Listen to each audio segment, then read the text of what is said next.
नमस्कार, मैं हूं सौरभ शर्मा। जानते हैं पिछले 4 घंटे से पटना, कोलकाता और लखनऊ में क्या पक रहा है? सियासी खिचड़ी पक रही है। खिचड़ी पकाने वाले शेफ एक नहीं, 3 हैं। अब खिचड़ी के लिए चावल, दाल, नमक, मसाला सब कुछ चाहिए। अभी यह तय हुआ है कि खिचड़ी तो पकेगी, बाकी कुछ तय नहीं है। 24 के लिए सबसे बड़ा सवाल यही है कि मोदी सरकार कंटिन्यू करेगी या यही खिचड़ी पकेगी। बिहार में 40 सीटें हैं, नीतीश कुमार उनमें से ममता को क्या दे देंगे? बंगाल में 42 सीटें हैं, उसमें से ममता नीतीश को क्या दे देंगी?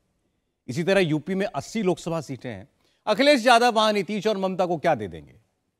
दरअसल इस सियासी खिचड़ी में मोदी हटाओ का कैलकुलेशन ही गड़बड़ है। दूसरी तरफ मोदी, शाह, नड्डा और योगी एक एक लोकेशन देखकर स्ट्राइक कर रहे हैं। वोट कैसे बढ़ेगा, सीटें कैसे बढ़ेंगी, सटीक कैलकुलेशन और संपूर्ण विश्लेषण इस रिपोर्ट में देखिए।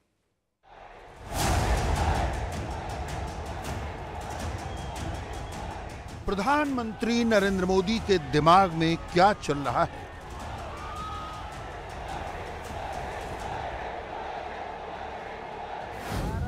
योगी आदित्यनाथ और अमित शाह के दिमाग में क्या चल रहा है? राहुल गांधी पिछले 2 दिन से दक्षिण में डेरा डाले हुए हैं। राहुल के दिमाग में क्या चल रहा है? नीतीश कुमार, ममता बनर्जी और अखिलेश यादव मिले हैं। कोलकाता और लखनऊ में हुई मुलाकातों में नीतीश कॉमन है। नीतीश कुमार के दिमाग में क्या चल रहा है? ममता और अखिलेश के दिमाग में क्या चल रहा है? केसीआर ओवैसी से मिल रहे हैं। यह मुलाकात तेलंगाना में नहीं, महाराष्ट्र के औरंगाबाद में हुई। केसीआर और ओवैसी के दिमाग में क्या चल रहा है? नीतीश कुमार प्रधानमंत्री ही बनना चाहते हैं, लेकिन नीतीश का रूट अलग है। पटना से दिल्ली आने के लिए नीतीश ने वाया कोलकाता और वाया लखनऊ वाला रूट पकड़ा है। 162 सीटों वाला रूट नीतीश को दिल्ली पहुंचाएगा या वापस पटना उतार देगा? भारतीय जनता पार्टी को हटाने में हम आप लोगों के साथ हैं। भारतीय जनता पार्टी हटे, देश बचे, उस अभियान में हम लोग आपके साथ हैं। हम लोग तो आए ही हैं इसलिए, और ताकि सब लोग ज्यादा से ज्यादा पार्टियों की राय एक हो जाए देश को आगे बढ़ाने के लिए। और जो कुछ भी यहाँ शासन कर रहे हैं, कोई काम नहीं हो रहा है। वो तो देखिए, सब लोग एकजुट हो जाएंगे तो नेता बनेंगे, जो भी बनेंगे काम करेंगे और देश के हित में काम करेंगे। और एक चीज हम बता देते हैं, अपने बारे में बता देते हैं, हमको नहीं बनना है। मोदी के तीसरी बार प्रधानमंत्री बनने का रास्ता वही है जो मोदी ने आज चुना। भाजपा की सरकार ने देश की करोड़ों महिलाओं को घर की मालकिन बनाया है। और आप जानते हैं, आज के समय में पीएम आवास का हर घर ₹1,00,000 से भी ज्यादा कीमत का होता है। यानी भाजपा ने देश में करोड़ों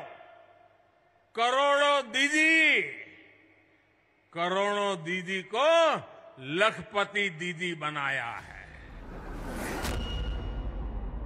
मोदी सॉफ्ट हिंदुत्व की तरफ बढ़ चले हैं। 24 तक वो सिर्फ डेवलपमेंट की बात करेंगे। मगर अमित शाह और Yogi Adityanath, Amit Shah full backup plan के साथ चलेंगे। बीजेपी के कोर वोट बैंक को शाह और योगी संभालते चलेंगे। कि भाइयों बहनों, आज यूपी नो कर्फ्यू, नो दंगा। यूपी में सब और चंगा। नो कर्फ्यू, नो दंगा, यूपी में सब चंगा। रंगदारी ना फिरौती, अब यूपी नहीं है किसी की बपौती। माफिया अपराधी हो गए अतीत, सुरक्षा खुशहाली रोजगार का अब बना है प्रतीक। नरेंद्र मोदी जो कर रहे हैं बहुत सोच समझकर कर रहे हैं। अमित शाह और योगी आदित्यनाथ सर्जिकल स्ट्राइक की तरह इलाका देखकर अटैक कर रहे हैं।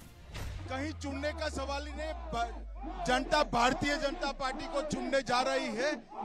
कांग्रेस को निश्चित रूप से करारी हार मिलेगी और मोदी जी के नेतृत्व में कर्नाटक में फिर से एक बार भारतीय जनता पार्टी की सरकार। यूपी के निकाय चुनाव योगी के लिए ट्रायल रन है। Nitish Kumar second trial run कर रहे हैं। 24 से पहले अगर कोई कंफ्यूज है तो वो राहुल गांधी और उद्धव ठाकरे हैं। सबसे ज्यादा सस्पेंस शरद पवार पर है। सबसे ज्यादा बार्गेनिंग पावर ममता बनर्जी और अखिलेश यादव के पास दिख रही है। इस पूरे खेल में सबसे लिमिटेड ऑप्शन केसीआर और ओवैसी के पास है।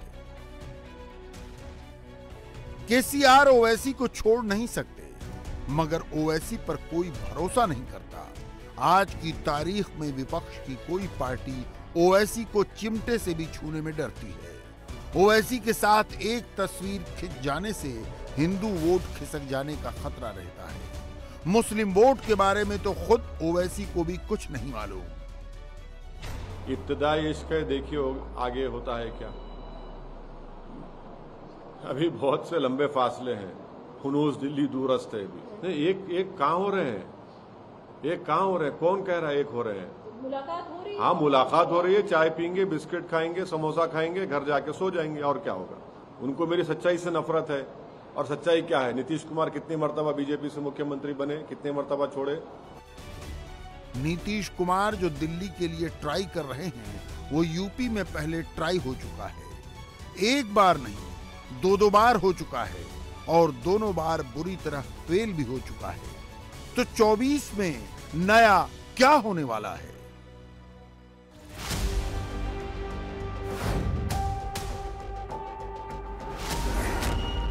नीतीश कुमार कोलकाता जाकर ममता बनर्जी से मिले। ममता से मुलाकात में नीतीश तेजस्वी यादव को साथ ले गए। नीतीश कुमार लखनऊ जाकर अखिलेश यादव से भी मिले। इससे पहले नीतीश दिल्ली में राहुल गांधी से मिल चुके हैं और अरविंद केजरीवाल से भी उनकी मुलाकात हुई है।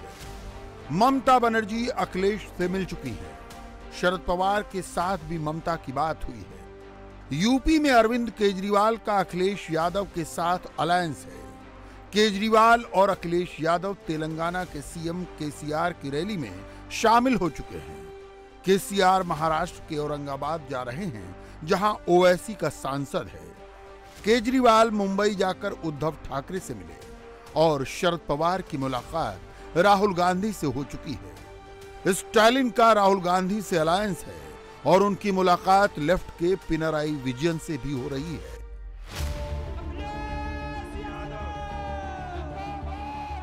– 2024 के चुनाव से पहले नेताओं ने अपना पर्सनल ईगो किनारे रख दिया है।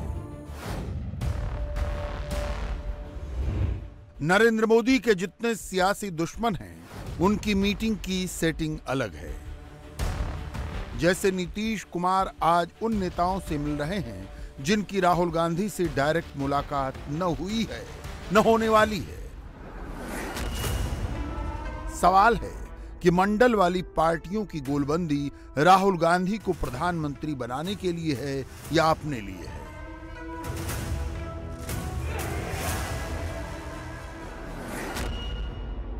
अगर राहुल गांधी 24 का चुनाव नहीं लड़ पाए तो यूनाइटेड अपोजिशन का नेता कौन बनेगा?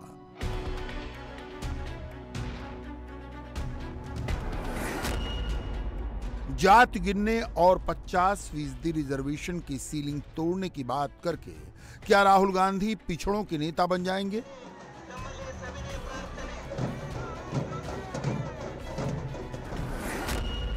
पैंतालीस साल से नाराज पिछड़ा क्या राहुल गांधी के एक बयान से कांग्रेस का वोटर बन जाएगा?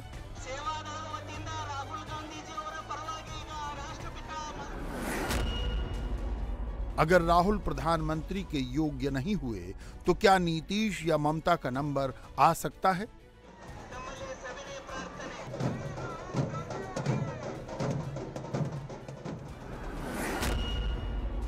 क्या नरेंद्र मोदी 24 का चुनाव सिर्फ डेवलपमेंट के नाम पर लड़ लेंगे?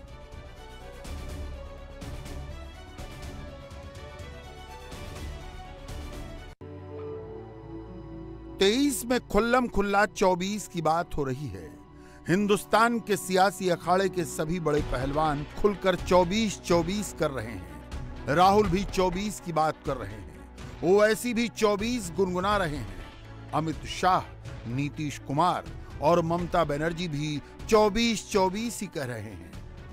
मुलाकातें हो रही हैं 24 के लिए। हम सब लोगों को ज्यादा से ज्यादा सब पार्टियों को मिल करके अगला जो पार्लियामेंट का चुनाव होगा तो उसके लिए सब लोग उसके पहले पूरी तैयारी करें और सब लोग आपस में बैठ करके बातचीत करें और आगे का सब कुछ तय करें। बातें हो रही हैं 24 के लिए। आजादी के बाद जिस दल ने सबसे ज्यादा समय तक सरकार चलाई उसने ही हमारे गांवों का भरोसा तोड़ दिया। रैलियां हो रही हैं 24 के लिए। वादे किए जा रहे हैं 24 के लिए। मैं यहां कहकर जाता हूं, भारतीय जनता पार्टी की सरकार बनेगी तो एक गैर संवैधानिक मुस्लिम रिजर्वेशन को हम समाप्त कर देंगे। ये अधिकार तेलंगाना के एससी, एसटी और ओबीसी का है, वो अधिकार उनको मिलेगा और मुस्लिम रिजर्वेशन को हम समाप्त कर देंगे। जवाब दिए जा रहे हैं 24 के लिए। आखिर बीजेपी पसमानदा मुसलमानों की दुश्मन क्यों है? आखिर क्यों बीजेपी, अमित शाह और प्रधानमंत्री जो मुसलमानों में पसमानदा मुसलमान जो डॉक्टर, इंजीनियर, स्कूल के टीचर्स बन रहे हैं, नर्सेज बन रहे हैं, स्टेट पब्लिक सर्विस कमीशन में तेलंगाना में जा रहे हैं, उनसे इतनी नफरत क्यों है? राहुल गांधी 2 दिन कर्नाटक में रहे। 24 से पहले कांग्रेस की लाइन में एक बड़ा चेंज आया है। नेहरू के जमाने से ही दलित, आदिवासी और ब्राह्मण वोट बैंक के जरिए चुनाव लड़ती रही कांग्रेस अब पिछड़ा पिछड़ा कर रही है। राहुल जात गिनने के सपोर्टर बन गए हैं और 50% रिजर्वेशन की सीलिंग को भी तोड़ने के फेवर में बयान दे रहे हैं। वजह सिंपल है, कांग्रेस का परंपरागत वोट बैंक अब नहीं बचा, इसलिए राहुल नए वोट बैंक की तलाश में है। राहुल जिस पिछड़ा वोटर को अपना बनाने के लिए निकले हैं वो पिछले 45 साल से कांग्रेस से दूर है। 1967 में इसकी शुरुआत यूपी से हुई थी। लोहिया का समाजवादी आंदोलन शुरू हुआ तो पिछड़ा वोटर कांग्रेस से दूर होता चला गया। वीपी सिंह के समय मंडल आया तो कांग्रेस का सौतेला व्यवहार देखकर पिछड़ों ने उससे पूरी तरह मुंह मोड़ लिया। आज नरेंद्र मोदी निर्विवाद रूप से पिछड़ा समाज के सबसे बड़े नेता हैं। मोदी की कामयाबी के पीछे पिछड़ा वोटर ही है। बीजेपी 2014 से पहले कमंडल वाली पार्टी थी। मोदी ने कमंडल में मंडल को डाल दिया। 2014 में करीब 40% ओबीसी वोट मोदी को मिले। 2019 में 44% पिछड़ा वोट मोदी को मिला। कुछ प्रदेशों में सिलेक्टेड जातियों के बीच अखिलेश यादव नेता हैं, तेजस्वी यादव नेता हैं, नीतीश कुमार नेता हैं, अशोक गहलोत और भूपेश बघेल भी पिछड़ों के नेता कहे जा सकते हैं। लेकिन राहुल को कोई भी पिछड़ों का नेता नहीं मानता, क्योंकि राहुल ने अब तक कुछ भी ऐसा ठोस काम नहीं किया जो पिछड़ा समाज को पसंद आए। राहुल गांधी 12 गैर जरूरी मुकदमों में फंसे हुए हैं। उनमें से अभी एक केस में ही फैसला आया है। सूरत की 2 कोर्ट ने राहुल की सजा पर मुहर लगाई है। पहले मजिस्ट्रेट कोर्ट ने, फिर सेशंस कोर्ट ने राहुल को 2 साल की सजा दी। सजा के खिलाफ राहुल गांधी की टीम शुक्रवार को ही गुजरात हाई कोर्ट में अपील करने वाली थी, लेकिन सोमवार तक भी कांग्रेस के वकीलों ने हाई कोर्ट में अपील दायर नहीं की। बहुत से पॉलिटिकल एक्सपर्ट्स कहने लगे हैं कि कांग्रेस में इस मुद्दे पर 2 राय है। एक गुट को लगता है कि राहुल की सजा बरकरार रही तभी 24 में फायदा होगा। नीतीश कुमार का गेम प्लान राहुल से अलग है, लेकिन वो राहुल से डायरेक्टली जुड़ा है। अगर राहुल 24 का चुनाव नहीं लड़ पाए तो वहां नीतीश कुमार को अपने लिए चांस दिख रहा है। कांग्रेस से उनकी नई दोस्ती के पीछे यही सबसे बड़ी वजह है।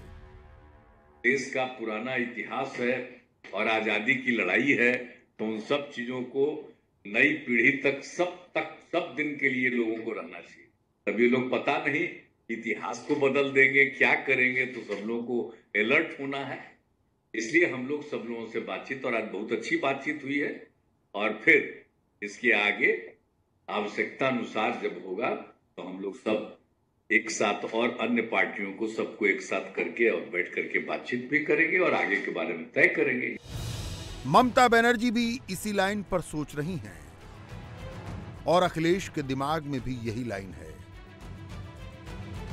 यूपी, बिहार और बंगाल को मिलाकर लोकसभा की 162 सीटें बनती हैं। इनमें तृणमूल 22 सांसदों वाली पार्टी है। 19 में जेडीयू ने 16 सीटें जीती थीं, हालांकि तब नीतीश एनडीए में थे। अखिलेश ने 5 सीटें जीती। अभी उनके पास लोकसभा की 3 सीटें हैं। 2024 में इन तीनों पार्टियों में जिसके पास ज्यादा सांसद होंगे उसका दावा ज्यादा मजबूत होगा। हम तो नीतीश जी को यही रिक्वेस्ट किया है कि नीतीश जी देखिए, जयप्रकाश जी का जब मूवमेंट हुआ था बिहार से हुआ था। अगर हम बिहार में और पार्टी मिलके मीटिंग करें, एक पहले घरवा मीटिंग, उसका बाद में तैयार करें, बाद में कहाँ जाना है, कहाँ नहीं जाना है, क्या मैनिफेस्टो है, वो सब बाद में बताएंगे। लेकिन पहले एक साथ में एक मैसेज कर देना है कि हम लोग सब एक साथ में है। हमारा तो हम तो पहले से आप लोगों को कह चुका कि हमारा इसमें कोई ऐतराज नहीं है।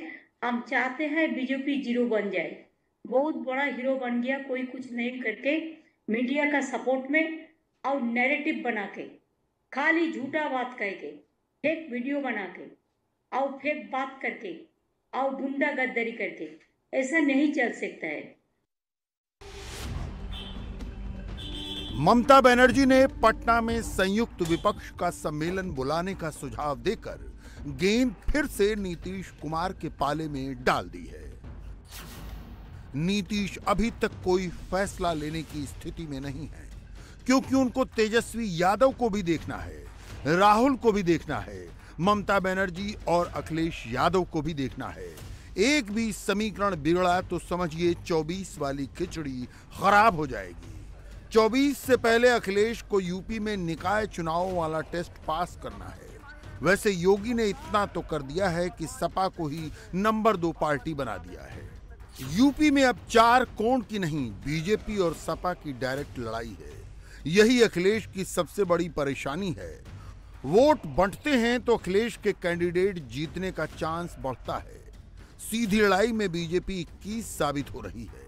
अखिलेश को इस बात का गुस्सा है कि उन्होंने जिस कैंडिडेट को टिकट दिया उसने अगले ही दिन बीजेपी ज्वाइन कर ली। ऐसे में क्या नीतीश के साथ अखिलेश की यारी यूपी में कुछ करामात करेगी? हम लोग जो प्रेम के साथ और जो आपस में मिल करके आगे करेंगे तो आप देख लीजिएगा कि रिजल्ट बहुत अच्छा रहेगा। और जो लोग समझ रहे हैं, जो अपना राज करने के चक्कर में तरह तरह का और लोगों को परेशान करते हैं, तो ये सब कुछ नहीं उनका होने वाला। और हम लोग समूचे लोग मिलके जो काम करेंगे, तो आप जो यूपी या बिहार का सोच रहे हैं ना, तो जितना सोच रहे हैं उसका अधिकतम इधर ही रहेगा, उन लोगों की तरफ नहीं रहेगा, जान लीजिए। बंगाल और यूपी में नीतीश की पार्टी का कोई वजूद नहीं। इसी तरह बिहार और यूपी में ममता की पार्टी का कोई वजूद नहीं और अखिलेश का यूपी बिहार में कोई दखल नहीं। इन नेताओं के बीच अंडरस्टैंडिंग तो हो सकती है, अलायंस नहीं हो सकता। इनकी खिचड़ी चूल्हे पर चढ़ तो सकती है, उस खिचड़ी का भोज नहीं हो सकता। माफिया अतीक अहमद के मर्डर के बाद उत्तर प्रदेश में पहला चुनाव हो रहा है। 13 मई 2023 को ही उत्तर प्रदेश से अंदाजा लग जाएगा कि 2024 में क्या होने वाला है। उत्तर प्रदेश में लोकल इलेक्शन होने वाले हैं। बीजेपी ने सभी उम्मीदवारों के नाम का ऐलान आज कर दिया। यूपी में मेयर का चुनाव डायरेक्ट वोटिंग से होता है, यानी पब्लिक सीधा वोट करती है। मतलब 2024 में जिस तरह से सांसद का चुनाव होगा, इसी तरह उत्तर प्रदेश के बड़े शहरों में मेयर का इलेक्शन होगा। मतलब सर्वे नहीं, एक्चुअल वोटर बूथ तक जाएंगे, अपनी पसंद बताएंगे। यूपी का मिजाज क्या है 13 मई को क्लियर हो जाएगा, क्योंकि अगले साल 13 मई तक प्रधानमंत्री का चुनाव हो जाएगा। योगी आदित्यनाथ इस लोकल चुनाव को उसी स्तर पर लड़ रहे हैं जैसे नरेंद्र मोदी 2024 में लोकसभा का चुनाव लड़ेंगे। आज योगी उन इलाकों में पहुंचे जहां हिंदू मुसलमान सबसे बड़ा मुद्दा होता था। पलायन और दंगे जैसे मुद्दों पर वोट पड़ा करते थे। बिना अतीक नाम लिए योगी ने सटीक बात कही। वीडियो ऑडियो के साथ पूरी इलेक्शन रिपोर्ट यहां देखिए। अतीक अहमद जब जिंदा था तब लोगों के घर पर कब्जा करने अपने गुर्गों के साथ खुद पहुंच जाता था। अतीक का बेटा असद जब जिंदा था तो उसके गुर्गे निर्दोषों पर अत्याचार करते थे। अतीक का भाई अशरफ जब जिंदा था तो जेल में भी शूटर्स के साथ मीटिंग करता था, हत्या को अंजाम देता था। अब जब ये तीनों नहीं हैं तो अतीक के दफ्तर में जगह जगह खून के निशान मिले हैं। करीब 9000 स्क्वायर फीट में बने अतीक अहमद के इस कंट्रोल रूम को 2020 में योगी सरकार ने बुलडोजर से ध्वस्त करा दिया था। अब यहां कोई नहीं रहता, लेकिन इस दफ्तर में पिछली तरफ से एंट्री है। इसी दफ्तर में फर्श पर खून के धब्बे, खून में सनी चूड़ियां, चाकू पर खून के निशान, खून में लिपटा हुआ कपड़ा सब बरामद हुआ है। ये तस्वीरें आपको सीधा स्पॉट से हम लाइव दिखा रहे हैं। ये दफ्तर के अंदर जो बाहर जो टूटा हुआ दफ्तर है उससे जैसे ही आप एंट्री करेंगे, एंट्री करते ही इस तरीके के कुछ खून के निशान मिले हैं। और यहाँ पर ये जो आप चाकू देख रहे हैं, एक चाकू मिला है यहाँ पर। हालांकि ये रसोई का चाकू है, लेकिन इस पर ब्लड के निशान हैं। और इस तरीके से यहाँ पर भी कुछ ब्लड के निशान मिले हैं, दीवार पर कुछ ब्लड के निशान मिले हैं। हालांकि अभी इसकी जांच की जा रही है। पुलिस ने चारों तरफ यहाँ पर आप देखिए ईंटें लगा दी हैं ताकि इस जगह को कोई डिस्टर्ब ना कर पाए। ये खून के निशान किसके हैं? क्या कोई साजिश है? क्योंकि सूत्र ये बता रहे हैं विवेक की ये जो दफ्तर है ये खुला रहता है, रात में खुला रहता है। बाहर की तरफ जहां आपको एक बार तस्वीरें दिखाएंगे, ये दफ्तर टूटा हुआ है, लेकिन बैकडोर में यहां पर गुर्गे जो हैं आया करते थे। यहां से पिस्टल और हथियार भी बरामद हुए थे। लेकिन पिछले कई दिनों से हम यहां पर रिपोर्टिंग कर रहे हैं। एक चाकू जो है, ऊपर एक रसोई है, मैं वहां पर भी आपको लेकर चलूंगा। ये देखिए, ये रसोई का एक चाकू है, लेकिन जिस पर कुछ ब्लड के निशान हैं। और इस तरीके से यहां पर भी कुछ ब्लड के निशान पड़े हुए हैं। हालांकि जो सोर्सेस हैं विवेक, वो ये कह रहे हैं, जो पुलिस की टीम क्योंकि यहां पर जांच के लिए पहुंची हुई है, हम आपको आगे की भी तस्वीरें दिखा दें। पुलिस की टीम ये भी कह रही है कि ये कोई एक प्लानिंग भी हो सकती है ध्यान भटकाने की, कि क्या किसी ने कोई जानवर यहां पर तो नहीं काटा। ये देखिए, पुलिस की तमाम जो ऑफिसर्स हैं यहां पर पहुंचे हुए हैं। और ये फर्स्ट फ्लोर जाने वाला रास्ता है, यहां पर भी कुछ खून के धब्बे जो हैं वो पड़े हुए हैं। और उसके चारों तरफ पुलिस ने यहां पर ईंटें लगा दी हैं। अतीक अहमद के इसी दफ्तर से पुलिस को 74 लाख कैश मिला था, 5 पिस्टल मिली थी, जिंदा कारतूस मिले थे, 6 मोबाइल फोन मिले थे। पुलिस को जब यहां हथियार और कैश बरामद हुए थे तब यहां पर खून के निशान नहीं थे। सवाल यह है कि यह खून किसका है? क्या यहां किसी का मर्डर किया गया? क्या खून के धब्बे शाइस्ता से ध्यान भटकाने की साजिश है? प्रथम दृष्टया लाल रंग के जो धब्बे हैं, छींटे हैं, वह ब्लड के हैं। किस तरह का ब्लड है, किसका ब्लड है, यह जांच का बिंदु है। आने जाने के लिए सीसीटीवी फुटेज भी साइड में मौजूद हैं, हम उनका भी सहयोग ले लेंगे। तो मुझे उम्मीद है कि हम लोग 2 घंटे के अंदर ही इसे स्पष्ट कर लेंगे कि यह किस तरह की घटना है और क्या हुआ। यह अतीक अहमद की 2014 की तस्वीर है। जगह प्रयागराज का लूकरगंज इलाका। अपने 7 गुर्गों के साथ माफिया अतीक अहमद जिस घर में बिना रोक टोक के घुस रहा है, वो प्रयागराज के कारोबारी राजीव टंडन का घर है। अतीक अपने गुर्गों के साथ इस घर को कब्जा करने आया था। तारीख 30 अक्टूबर 2014 है। उस वक्त उत्तर प्रदेश में समाजवादी पार्टी की सरकार थी। राजीव टंडन की जमीन तो अतीक अहमद कब्जा नहीं कर पाया, लेकिन परिवार को धमकी जरूर दी। लेकिन अतीक पर प्रशासन कार्रवाई करने की हिम्मत तक नहीं जुटा पाया। जब अतीक अहमद का दौर था तब वो ऐसे ही कारनामों को अंजाम देता था।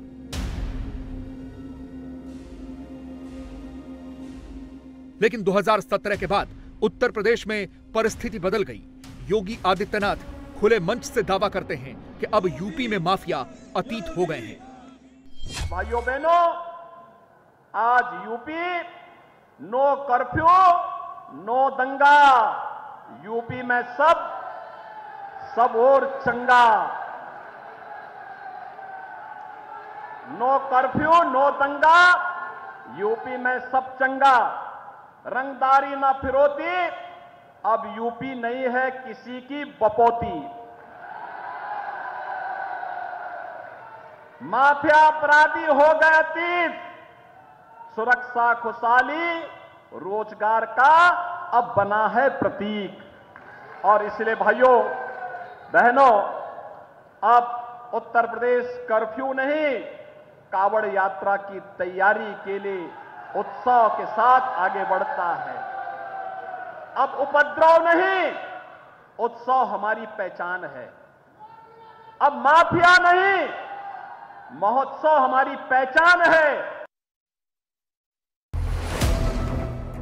उत्तर प्रदेश में निकाय चुनाव चल रहा है। योगी आदित्यनाथ ने आज इसकी शुरुआत सहारनपुर से की। वो सहारनपुर जहां 41% आबादी मुस्लिमों की है। योगी इसके बाद शामली पहुंचे। यहां मुस्लिमों की आबादी करीब 28% है। इसके बाद योगी आदित्यनाथ अमरोहा पहुंचे।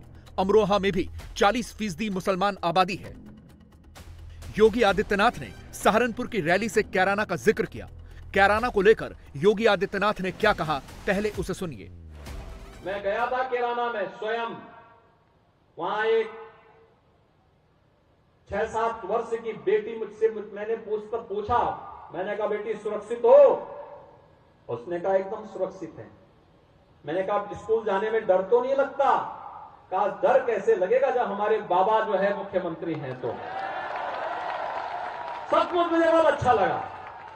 एक बेटी इस विश्वास के साथ कह रही है। और तब भाइयों बहनों, मैंने विश्वास के साथ कहा था कैराना का विस्तार होना ही चाहिए। योगी ने कैराना की बात क्यों की?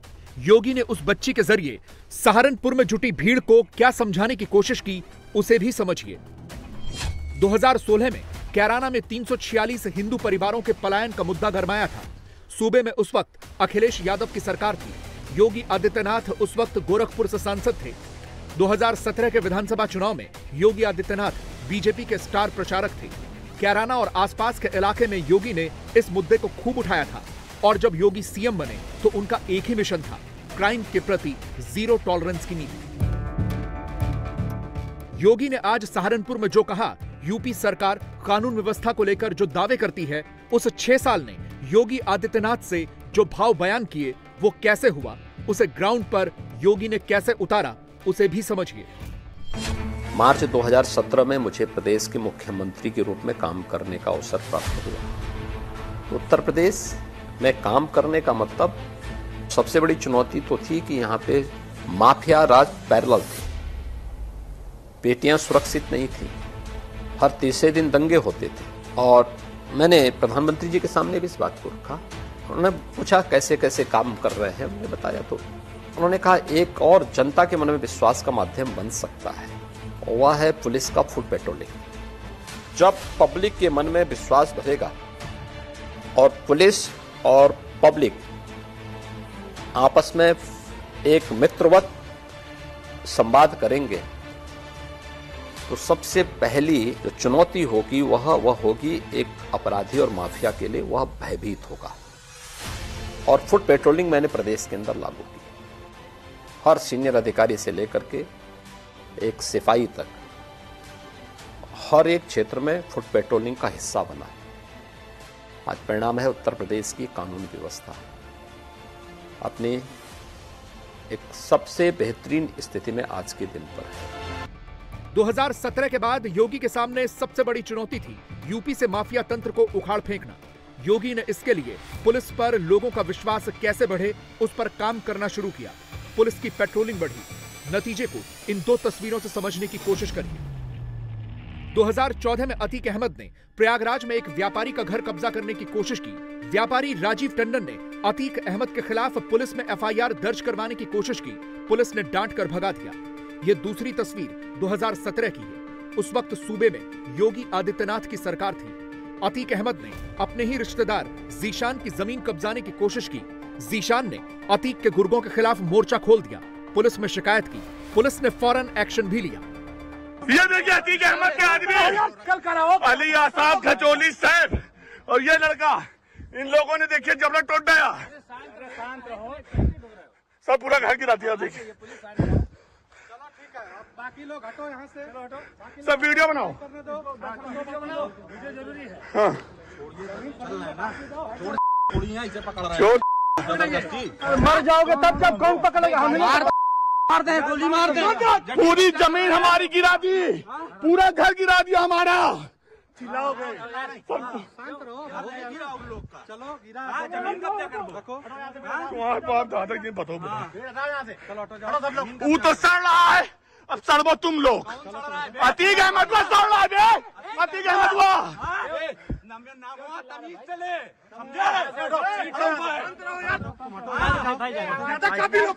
देखिए अतीक अहमद गुंडों ने पूरा प्लाट गिरा दिया कब्जा करने के लिए। ये खुलेआम हमारी पुश्तैनी जमीन। अतीक अहमद के लड़के और उनके सब लोगों ने देखिए पूरा प्लाट गिरा दिया हमारा, कब्जा करने। सबको बुलाओ तुरंत। अतीक अहमद और उसके जैसे माफियाओं के खिलाफ ये भाव एक आम आदमी में पुलिस के इकबाल की वजह से आया। उत्तर प्रदेश की पुलिस वही थी, सिस्टम भी वही था, माफियागिरी भी वही थी, बस सत्ता बदल गई थी। अब योगी आदित्यनाथ प्रदेश के सीएम हैं। बाबागिरी के सामने माफियागिरी पस्त हो रही है। ये 11 फरवरी की तस्वीर है बरेली जेल की, जहां अतीक का भाई अशरफ बंद था। इसमें एनकाउंटर में मारा गया गुलाम नजर आ रहा है। गुड्डू मुस्लिम भी दिखाई दे रहा है। एनकाउंटर में मारा गया अतीक का बेटा असद भी दिख रहा है। उस्मान भी दिखाई दे रहा है। सदाकत और फरार अनमान भी दिखाई दे रहा है। बताया जा रहा है कि बरेली जेल में अशरफ से यह मेल मुलाकात के जरिए ही उमेश पाल की हत्या का पूरा प्लान रचा गया। माफिया जो अपराधी धमकी देते थे, आज आप देख रहे होंगे उनका कोई 2 बूंद आंसू बहाने वाला भी नहीं कोई है, सब गायब। मैं इसलिए आगे नहीं बोल रहा हूं कहीं हो ना जाए फिर कुछ। भारतीय जनता पार्टी ने प्रधानमंत्री जी के विजन को यूपी ने अपना मिशन बनाया है।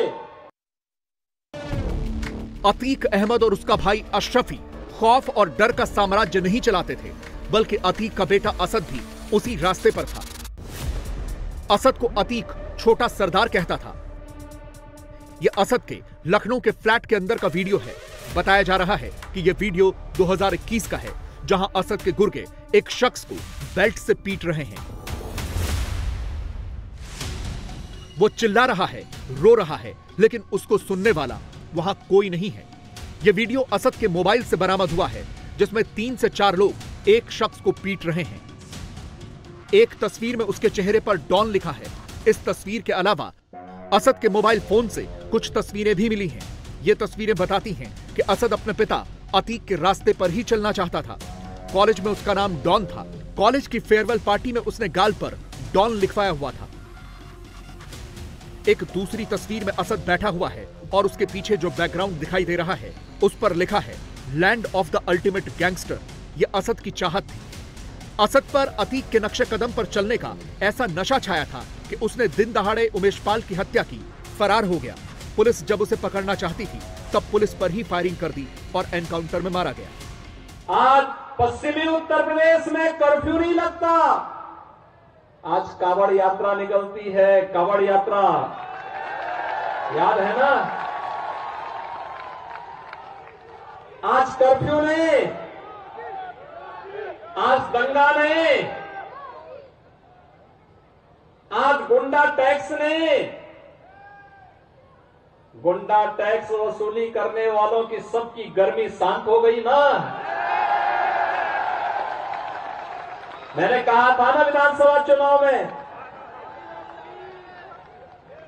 मैंने कहा था देखो निश्चिंत होकर के काम करिए, और मैं तो आभारी हूं पश्चिमी उत्तर प्रदेश की माताओं और बहनों का, जिनका सर्वाधिक आशीर्वाद मिला था। उन्होंने कहा न जाति, न मत, न मजहब, केवल और केवल कमल का फूल देख करके हम लोग भारतीय जनता पार्टी को वोट देंगे। क्योंकि माता और बहनों को, हर एक को अपनी बेटी सुरक्षित होनी चाहिए और सुरक्षा की गारंटी चाहिए। ये डबल इंजन की सरकार ने दिया था और तब भी मैंने कहा था माता और बहनों का आशीर्वाद है तो कमल चुनाव चिन्ह को और भारतीय जनता पार्टी को सत्ता में आने से कोई रोक नहीं सकता है। और उसी ताकत का एहसास कराते हुए मैंने कहा था तब कि जो लोग गर्मी दिखा रहे हैं ना, 10 मार्च आने दीजिए। 2017 में जब से यूपी में योगी आदित्यनाथ की सरकार बनी है, तब से अतीक और उसके जैसे माफियाओं की उल्टी गिनती शुरू हो गई थी। लेकिन प्रयागराज में उमेश पाल की हत्या के बाद से अतीक और उसके परिवार के बुरे दिन शुरू हुए।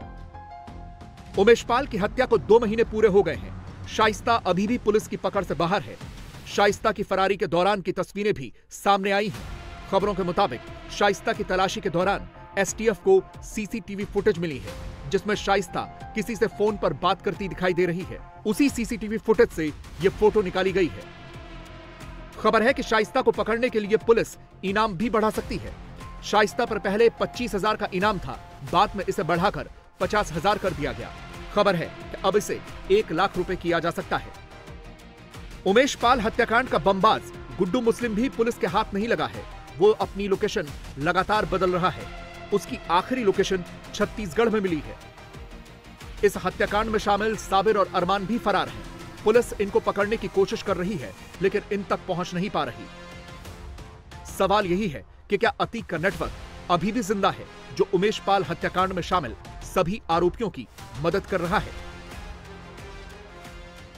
इंडिया टीवी हर वक्त हर जगह डाउनलोड करने के लिए सर्च करें India TV news Google play store या ऐप स्टोर पर।